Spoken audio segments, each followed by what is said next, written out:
Salut à tous et bienvenue sur votre chaîne Real Madrid Info. Voici une toute nouvelle vidéo dans laquelle nous allons parler de les dernières infos du Real Madrid. Voici les grands points nous allons développer. Premièrement, le Real Madrid a pris sa décision pour Dani Ceballos. Ensuite, le Real Madrid veut arracher un crack d'Arsenal. Et, les folles accusations contre Kylian Mbappé et le Real Madrid. Et d'autres infos du Real Madrid. On y va. Le Real Madrid désigné comme le club le plus valorisé au monde. Le Real Madrid confirme son statut de géant incontesté du football mondial, non seulement par son palmarès, mais aussi par sa valorisation économique. Selon le rapport de Football Benchmark Group, le Real Madrid conserve pour la deuxième année consécutive la première place du classement des clubs les plus valorisés au monde, avec une estimation à 6,278 milliards d'euros.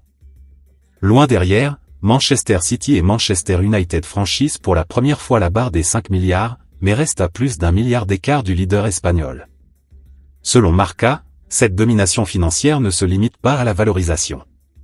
Le Real Madrid mène également en matière de revenus d'exploitation 1,065 milliard d'euros et reste le seul club à afficher un bénéfice net cumulé positif sur les 10 dernières années. Une performance rare dans un contexte de crise sanitaire, d'inflation et de déséquilibre structurel dans le football européen. Le nouveau Santiago Bernabéu a fortement contribué à ces résultats, avec des recettes de jours de match atteignant 251 millions d'euros, quasiment doublées par rapport aux années précédentes. Une démonstration de force sur et en dehors du terrain, renforcée par les succès récents en Liga et en Ligue des Champions. Derrière, le FC Barcelone et l'Atlético de Madrid affichent des chiffres élevés, mais des trajectoires plus risquées. Le Barça, valorisé à 4,459 milliards d'euros, souffre d'un déséquilibre financier important, malgré une réduction de sa masse salariale. L'Atlético, en forte croissance plus 217% depuis 2016, reste cependant déficitaire sur la décennie. La véritable révélation du rapport est la Real Sociedad. Avec une valorisation de 529 millions d'euros plus 35%, le club basque se distingue par sa gestion rigoureuse et son modèle de durabilité, centre de formation performant, bénéfices constants et excédent net sur le marché des transferts. À l'inverse, le Séville FC chute de 9 places, plombé par une gestion financière en recul. Le Real Betis, de son côté, fait son entrée remarquée dans le top 32 grâce à une stratégie mesurée et un solde de transfert positif, preuve que la croissance n'est pas réservée aux géants. À l'échelle européenne, l'Angleterre continue d'imposer sa domination, avec 6 clubs dans le top 10. L'Italie, en revanche, recule fortement, aucun de ces clubs ne figurant parmi les 10 premiers. Dans cet écosystème de plus en plus polarisé entre dépensiers et clubs formateurs, le Real Madrid incarne l'équilibre parfait entre performance sportive, solidité financière et stratégie durable. Un modèle rare, à l'heure où le football devient autant un jeu qu'un actif financier. L'autre information. Pourquoi le Real et Xabi Alonso misent très gros sur le mondial des clubs? Le Real Madrid compte sur la Coupe du Monde des clubs pour lancer en grande pompe l'ère Xabi Alonso. Le Real vise haut, très haut, pour cette première édition de la Coupe du Monde des clubs. Le tournoi arrive à point nommé pour lancer le nouveau projet mené par Xabi Alonso, tout juste nommé entraîneur. Le club madrilène veut profiter de ce tournoi pour tourner la page d'une saison compliquée et repartir sur des bases solides. Il est vrai que le rendez-vous mondial ne tombe pas forcément au meilleur moment, peu de temps pour se préparer, un effectif encore en mouvement, et plusieurs joueurs toujours retenus à l'infirmerie. Pas idéal, mais Xabi Alonso compte bien transformer cette situation en opportunité. Il a déjà commencé à préparer l'équipe avec les dirigeants du club, Dean Huijsen a déjà signé, et d'autres recrues comme Alexander Arnold, Alvaro Carreras ou Nico Paz devraient vite suivre. Le nouveau coach commencera officiellement à travailler le 1er juin prochain, avec un premier groupe composé de joueurs non internationaux et de nouvelles recrues. Le but, se mettre rapidement au travail pour attaquer ce mondial et le remporter. Tout va aller très vite, on n'aura pas le temps de tout peaufiner, donc on va devoir aller à l'essentiel, a confié Alonso sur Real Madrid TV. Aucun match amical au programme, le Real Madrid va entrer directement dans le vif du sujet avec la phase de groupe. Al Hilal Arabie Saoudite, Pachuca Mexique et Salzbourg Autriche seront les premiers adversaires des Merengues. Ce format inédit de Coupe du Monde des clubs, qui se disputera entre 32 équipes aux États-Unis du 14 juin au 13 juillet 2025, est une belle occasion pour le Real Madrid de briller à l'international, mais aussi de remplir les caisses, car il ne faut pas oublier que les recettes peuvent dépasser les 100 millions d'euros en cas de bon parcours dans le tournoi. Du côté des joueurs, la motivation est bien là. C'est l'occasion de devenir champion du monde avec le club. On va tout faire pour gagner, a lancé Mbappé. Carvajal, lui aussi très motivé après une longue blessure, espère être prêt. Pour Xabi Alonso enfin, l'occasion de marquer les esprits dès ses débuts sur le banc est trop belle. L'autre information. Le Real Madrid a pris sa décision pour Dani Ceballos. Auteur d'une très bonne saison avant d'être coupé dans son élan pour une blessure, Dani Ceballos connaît maintenant les intentions du club à son égard. Avec le départ de Luka Modric et un milieu de terrain en pleine reconstruction, le rôle futur de Dani Ceballos dans le Real Madrid version Xabi Alonso fait évidemment débat. Alors que le club réfléchit à renforcer ce secteur, notamment pour compenser l'absence du maestro croate, le joueur andalou, dont le contrat court jusqu'en 2027, espère qu'on compte sur lui. La saison écoulée a marqué un vrai tournant pour Ceballos. Après le départ de Toni Kroos, il a su saisir sa chance. Il a disputé près de 2000 minutes en Liga, réparties sur 23 matchs, jusqu'à une blessure musculaire en mars qui a complètement coupé sa dynamique et l'a tenu à l'écart pendant 1 mois et demi. Avant ça, il était l'un des éléments les plus utilisés au milieu par Ancelotti et régalé par ses performances comme 6, devant la défense. En plus de ses 23 apparitions en championnat, il a aussi beaucoup joué en Ligue des Champions 9 matchs, 1 but, en Coupe du Roi, en Supercoupe d'Espagne et même en Supercoupe d'Europe. Une présence régulière dans toutes les compétitions qui ne sont assurément pas passées inaperçues chez Xabi Alonso. Et comme l'affirme Mundo Deportivo, la direction du club le considère d'ailleurs comme un élément important de l'effectif et n'envisage aucunement de s'en séparer cet été. Son nouvel entraîneur, Xabi Alonso, est d'accord avec cette vision et compte bien utiliser l'Espagnol de 28 ans du mieux possible. Ces prochaines semaines, Ceballos aura donc une belle carte à jouer.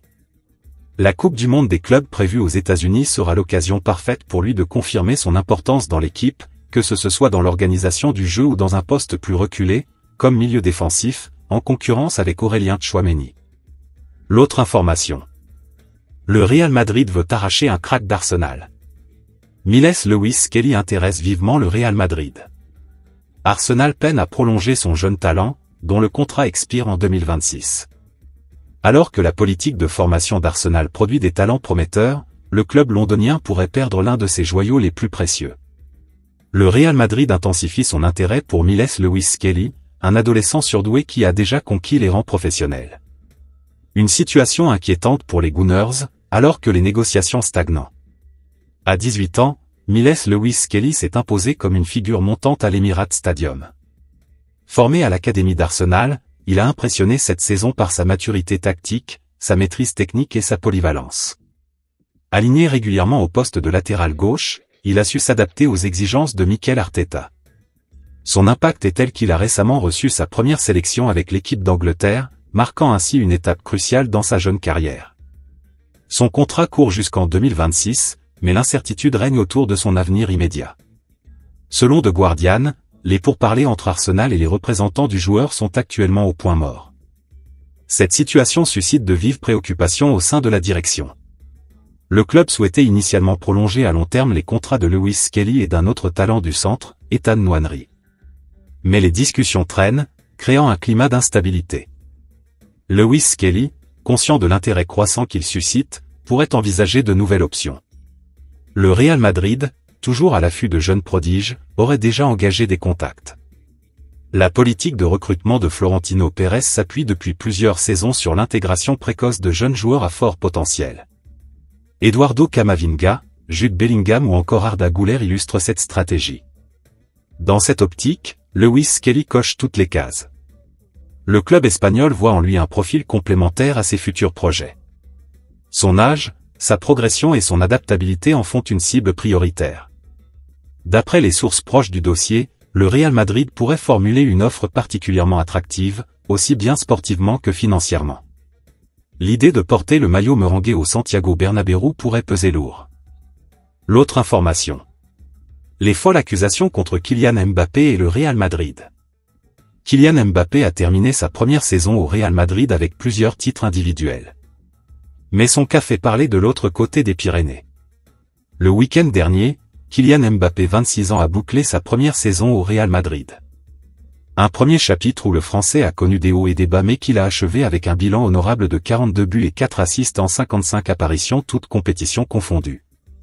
Sacré Pichichi en Liga et élu soulier d'or européen, le Français a obtenu hier le titre de joueur de la saison du Real Madrid. Une fierté pour l'ancien joueur de l'AS Monaco et du Paris Saint-Germain. Dans la foulée, le capitaine des Bleus a donné une interview à Marca dans laquelle il est revenu sur sa première année passée chez les pensionnaires du stade Santiago Bernabéu. Je suis très heureux d'être ici au Real Madrid. J'ai dû m'adapter à l'équipe, m'adapter au pays avec une nouvelle langue, une nouvelle culture. Je me sens très bien au club, dans l'équipe, dans la ville, dans le pays. Et ça se voit sur le terrain. Ensuite, il a avoué qu'il ambitionne de remporter la Coupe du Monde des clubs cet été avec son équipe. Heureux, Mbappé, qui pourrait récupérer le numéro 10 après le départ de Luka Modric, est globalement satisfait même si bien sûr il aurait aimé remporter plus de titres avec son club. Et sa saison a enchanté pas mal de monde, dont Michel Platini. Mbappé est un garçon phénoménal. Il a marqué 42 buts en Espagne. Il a remporté le soulier d'or, il est le meilleur buteur d'Europe. Cela veut dire qu'il a été bon. Il joue pour une équipe qui n'a pas connu une grande année. Le Real Madrid vieillit aussi un peu. Carlo Ancelotti a fini son cycle. C'est un attaquant qui marque. Ne lui demandez pas de jouer à la Messi, à la Modric, à la Platini ou à la Zidane. C'est un attaquant. Après, un avant-centre, pas un avant-centre, je ne comprends pas ce que les nouveaux entraîneurs pensent de ça. C'est un attaquant qui marque. C'est le plus important. Ensuite, il faut savoir une chose, soit vous formez une équipe pour lui, soit vous formez une équipe pour qu'elle joue bien. C'est là toute la difficulté. Mais certains ne sont pas de cet avis en Espagne.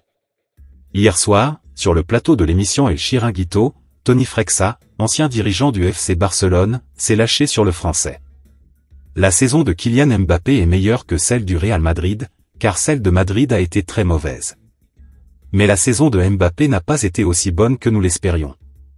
Si le meilleur joueur du monde rejoint une équipe qui a tout gagné, il y a quelque chose qui ne va pas ici. Mbappé s'intègre bien dans l'équipe, dans la façon de travailler. Puis, il a ajouté que les statistiques du joueur auteur de 42 buts en 55 rencontres sont truquées. Au final, Kylian Mbappé a eu des chiffres qui enfin, ils sont vraiment géniaux. Et je sais que maintenant, tout le monde va me tomber dessus. Les stats de Mbappé sont truqués.